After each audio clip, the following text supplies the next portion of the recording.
এই দেখ চিনি দেখাচ্ছে খবরে। রায়গঞ্জ দেবীনগরের বাসিন্দা মিশমি রায়, বয়স এখন মাত্র 2.5। তার মধ্যে সে আয়ত্ত করে ফেলেছে বিশ্বের বিভিন্ন দেশের রাজধানীর নাম, পাশাপাশি সাধারণ জনতার নখের অর্পণে পশু পাখি গাছপালা মানব জীবনের দেখ চিনি এই যে দেখ খবরে দেখাচ্ছে তোকে। আর সেই দিকে সম্প্রতি ইন্ডিয়া বুক অফ রেকর্ডসে জায়গা করে নিয়েছে এই খুদে। আমরা কথা বলেছিলাম ছোট্ট মিশমির সঙ্গে, সংবাদ মাধ্যমের সামনে বসে বেশ স্মার্টলি কথা বলল সে। চলুন আগে শুনে নি এই কৃতি শিশু কন্যার প্রতিক্রিয়া। তুমি কি স্কুলে পড়ো? হ্যাঁ। স্কুলে পড়ো? হ্যাঁ। স্কুলে যাও? বাড়িতেই করো না? কে পড়ায় তোমাকে বাড়িতে? মা আর বাবা আর আমি। আচ্ছা, আমাদের জাতীয় পাখির নাম কি? আর জাতীয় পশু? একটু পাখি না? পড়াশোনা করতে ভালো লাগে? হ্যাঁ। বড় হয়ে কি হবা? বউ হবা না? আর চাকরিও করবা? মিশমির মা মামনি রায় জানিয়েছেন ছোট থেকে মেয়ের চাকরি করবো, বউ হবো না। মামনি দেবী ইন্ডিয়া বুক অফ রেকর্ডসের কথা যা জানা ছিল সেই অনুযায়ী তিনি মেয়ের প্রতিভাযুক্ত কিছু ভিডিও পাঠিয়েছেন কর্তৃপক্ষের কাছে।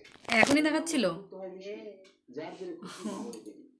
ইন্ডিয়া বুক অফ রেকর্ডস মেয়ের নাম নথিভুক্ত হয়েছে। হ্যাঁ, কেমন ভাবে দেখছেন? মানে অন্যান্য নিউজে দেখেছি অন্যান্য বাচ্চারা ইন্ডিয়া বুক অফ রেকর্ডস নাম তুলছে, নানা রকম ট্যালেন্ট ওদের। তো ওটা আমি ছোট থেকে পড়াতাম, তো মানে বুঝতে পারতাম যে ওর মধ্যে একটা ট্যালেন্ট আছে। তো তারপরে ভিডিও ক্লিপ আমি করে রাখতাম।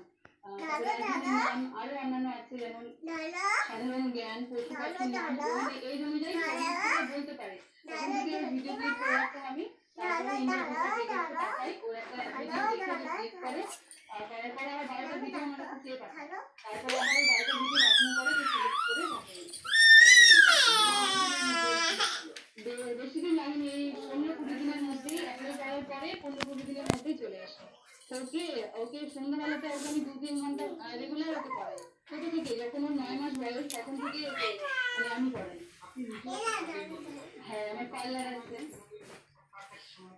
ওর ঠাম্মির কাছে থাকে, ওর ঠাম্মিও ওকে পড়ায় অনেকটা ভালো। সেইটুকু বয়সে এত বড় অ্যাচিভমেন্ট হচ্ছে, আর জীবনে অনেক বড় হোক, আরো অনেক কিছু অ্যাচিভ করুক। ছোট বয়সে নাতনির এমন সাফল্যে খুশি তার ঠাকুমা দীপারা, তিনি ভবিষ্যতে আরো সাফল্য কামনা করেছেন।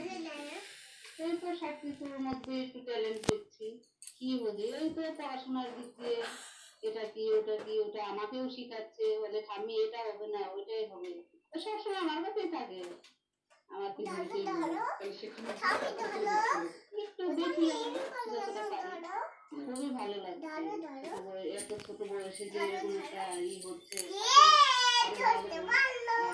উন্নত